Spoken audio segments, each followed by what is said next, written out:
Hello, welcome to be banker. दी संजीव, स्वागत दोस्तों हमारे चैनल बी बैंकर में। स्वागत है इस वीडियो में।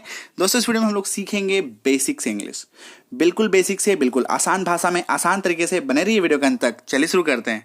बट उससे पहले आपसे गुजारिश होगी, अगर हमारे चैनल पर नए हैं तो प्लीज चैनल को सब्सक्राइब कर लीजिए, बेल आइकन जरूर प्रेस कीजिए ताकि आपको वीडियो की नोटिफिकेशन ऑन टाइम मिल जाए और हमें फॉलो कर सकते हैं किसी भी सोशल मीडिया प्लेटफॉर्म पे, चाहे वो फेसबुक हो, ट्विटर हो, टम्बलर हो, इंस्टाग्राम हो, टेलीग्राम हो, व्हाट्सएप हो। Everywhere we are and must like the video को लाइक जरूर कीजिए क्योंकि वीडियो जो है हमेशा की तरह टॉप क्लास A1 धांसू और झकास है। ओके, तो चलिए शुरू करते हैं दोस्तों।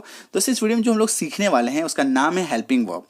आप समटाइम्स उसे बी वर्ब भी बुला सकते हैं या कभी कभी वो मेन वर्ब भी होगा, वो निर्भर करेगा कि सेंटेंस कैसा है। ओके, तो चलिए शुरू करते हैं दोस्तों अगर आपको किसी इंग्लिश वाक्य में इज दिख जाए, IS इज, तो समझ जाइए वहां पे है की मीनिंग छुपी हुई है। मतलब उस वाक्य के हिंदी में है तो होगा ही। अगर कहीं पे आपको एम दिख जाए, AM, तो समझ जाइए कि उसके हिंदी के अर्थ में लास्ट में हूं आ जाएगा।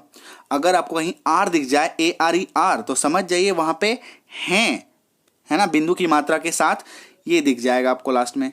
एग्जाम्पल से समझते हैं दोस्तों। अगर कहीं पे इज दिख जाए, जैसे कि ही इज अ डॉक्टर, तो लास्ट में है आ गया। देखिए वह एक चिकित्सक है, वह एक डॉक्टर है। Is not it. चलिए एम देख लेते हैं, AM। अगर कहीं पे इंग्लिश वाक्य में आपको एम दिख जाए, आई एम ए स्टूडेंट, तो लास्ट में हूं आ जाएगा। मैं एक विद्यार्थी हूं, मैं एक छात्र हूं। ओके, चलिए देखते हैं आर, ARE। अगर आपको कहीं पे आर दिख जाए, दे आर रीडिंग, कोई भी एग्जाम्पल हो सकता है ना। दे आर रीडिंग, तो लास्ट में है आ गया। देखिए दे आर रीडिंग, वे पढ़ रहे हैं। क्लियर है। चलिए अगर कहीं पे आपको वॉज या वर दिख जाए, देखिए ये वर, इसका प्रोनाउंसिएशन वेयर नहीं करते, है ना, वर, तो वॉज और वर दिख जाए तो समझ जाइए कि वहां पे हिंदी के लास्ट में आपको था, थे, थी कुछ ना कुछ मिल जाएगा। ये तीनों में से एक मिल जाएगा। क्यों? क्योंकि ये निर्भर करता है, था, थे, थी, क्योंकि वो पुल्लिंग है, स्त्रीलिंग है या एक वचन है, बहुवचन है, तो उस पर निर्भर करेगा। तो था, थे, थी में से कोई एक मीनिंग होगा। एग्जाम्पल से समझते हैं माय फ्रेंड। जैसे कि सी वॉज राइटिंग, वॉज दिख गया तो थी आ गया, चूंकि वो सी जो है वो लड़की है, स्त्रीलिंग शब्द है, तो वह लिख रही थी। अगर यहीं पे हो जाता ही वॉज राइटिंग, तो हो जाता वह लिख रहा था। ओके, चलिए वर के लिए समझते हैं। वी वर डांसिंग, हम नाच रहे थे, हम नाच रहे थे। We were dancing. क्लियर है माय फ्रेंड। अगर वर दिख जाए तो लास्ट में थे दिख जाएगा। क्लियर है। चलिए समझते हैं विल। दोस्तों सेल का प्रयोग तब होता नहीं है मॉडर्न ग्रामर में, SHALL, तो सिर्फ आपको विल को ही सीखना है। विल अगर दिख जाए तो लास्ट में क्या आ सकता है, गा, गे, गी, है ना। For example he will play cricket, वह क्रिकेट खेलेगा। अगर यहां पे होता सी विल प्ले क्रिकेट, तो वह क्रिकेट खेलेगी हो जाता। क्लियर है माय फ्रेंड। चलिए अब आते हैं कैन और मे में।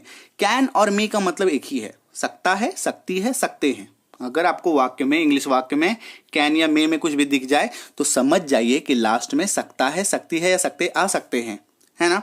तो आखिर डिफरेंस क्या है इन दोनों में, अगर दोनों का मीनिंग एक ही है तो। एग्जाम्पल से समझते हैं। जैसे कि अगर मैं कैन के एग्जाम्पल लूं, यू कैन लर्न इंग्लिश, आप अंग्रेजी सीख सकते हैं। कैन जो है माय फ्रेंड वो योग्यता दिखाता है, क्षमता दिखाता है, एबिलिटी को शो करता है। जैसे आप अंग्रेजी सीख सकते हैं तो ये क्षमता है ना, ये आपकी एबिलिटी है, ये आपकी योग्यता है ना, तो आप अंग्रेजी सीख सकते हैं। मे में क्या प्रॉब्लम है, मे जो है मीनिंग तो वही रहेगा, सकता है, सकती है, सकते हैं, सकता हूं, है ना। मे में क्या ये इशू है, मे आई कम इन सर, ये ना बहुत ही पोलाइट होता है, रिक्वेस्ट होता है, क्या मैं अंदर आ सकता हूं सर, बहुत ही रिक्वेस्ट के साथ ऑफिशियल यूज करते हैं, फॉर्मल यूज होता है मे का, है ना। May God bless you, may you live long, है ना। तो इस तरीके से इसको यूज करते हैं। मे मतलब सॉफ्ट स्पोकन के लिए यूज करते हैं हम लोग मे, और कैन जो है वो थोड़ा टाइट होकर के, can I come in, can I do it, है ना, इस तरीके से, या आई कैन डू इट, है ना, थोड़ा सा योग्यता, थोड़ा पुश के साथ उसका एक मीनिंग आता है। Okay my friend. चलिए समझते हैं कुड को। बहुत लोगों को इसमें डाउट होता है, कुड का मतलब क्या होता है। ये देखिए हिंदी के लास्ट में आपको कुड में दिख जाएगा सका, सकी, सके, सकता था, सकती थी, सकते थे। इन 6 में से कुछ भी आपको एक यूज कर डालना है। जैसे कि एग्जाम्पल मैं दूंगा, आपको क्लियर हो जाएगा। आई कुड डू इट, मैं यह कर सकता था। कुड दिख गया तो लास्ट में क्या आ गया, सकता था, I could do it. Clear है। अब अगर इसकी सका, सकी, सके कब आएगा, जैसे कि I could not come to the class, मैं क्लास नहीं आ सका, मैं class, I could not come, मैं नहीं आ सका, मैं नहीं आ सकी, कुछ भी एक मीनिंग हो सकता है। क्लियर है माय फ्रेंड? चलिए समझते हैं हैज और हैव को, और साथ ही साथ हैड को भी।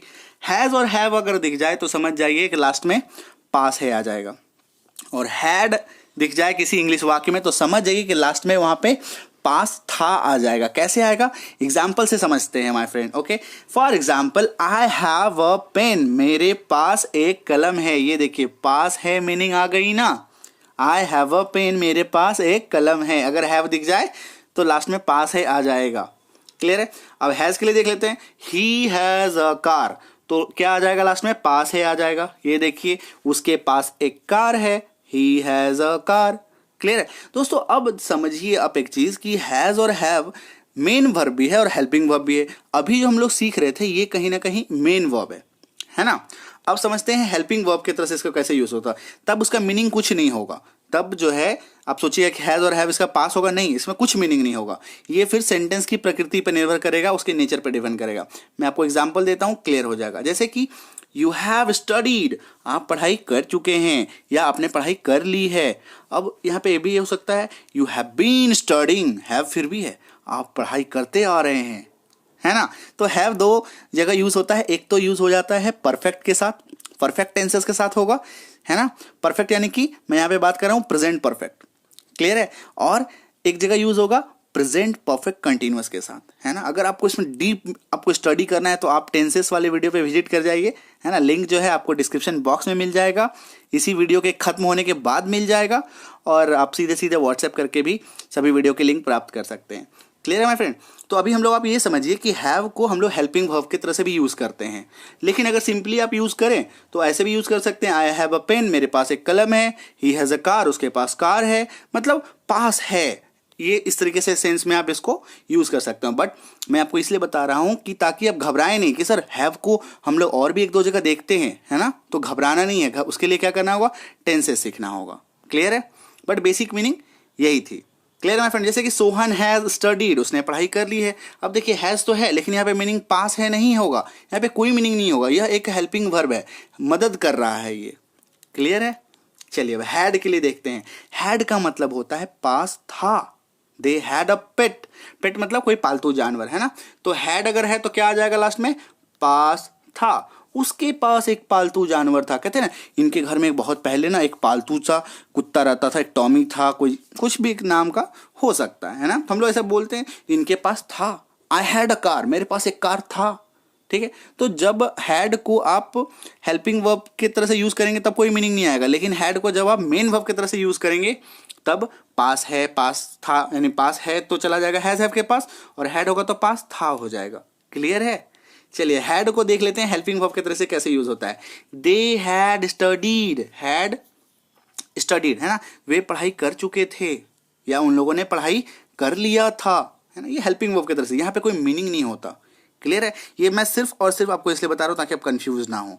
ऑल्दो आप इसको यूज कीजिए, हैड को अगर अच्छे से आप यूज करना चाहते हैं तो आप ऐसे नॉर्मली हेल्पिंग वर्ब की तरह से यूज कीजिए। I had a car, I had a pen, I had a कुछ भी, है ना, मेरे पास था, उनके पास था, ऐसे करके यूज कर सकते हैं। क्लियर है माय फ्रेंड? दोस्तों उम्मीद करता हूं आपको वीडियो समझ में आ गया है, कॉन्सेप्ट समझ में आ गया। थोड़ा भी डाउट है हैव और हैड को लेकर के तो प्लीज टेंसेस एक बार देख लीजिए, है ना। और वीडियो जैसे ही खत्म होगी लास्ट में आपको एक ये मिलेगा, स्क्रीनशॉट मिलेगा, वहां पे आप क्लिक करेंगे तो सीधे सीधे आप सभी कॉन्सेप्ट को, पूरे इंग्लिश स्पोकन को आप सीख सकते हैं। Okay my friend, thank you so much for watching. बने रहिए बी बैंग के साथ ऐसे ही ऑसम वीडियोस के लिए।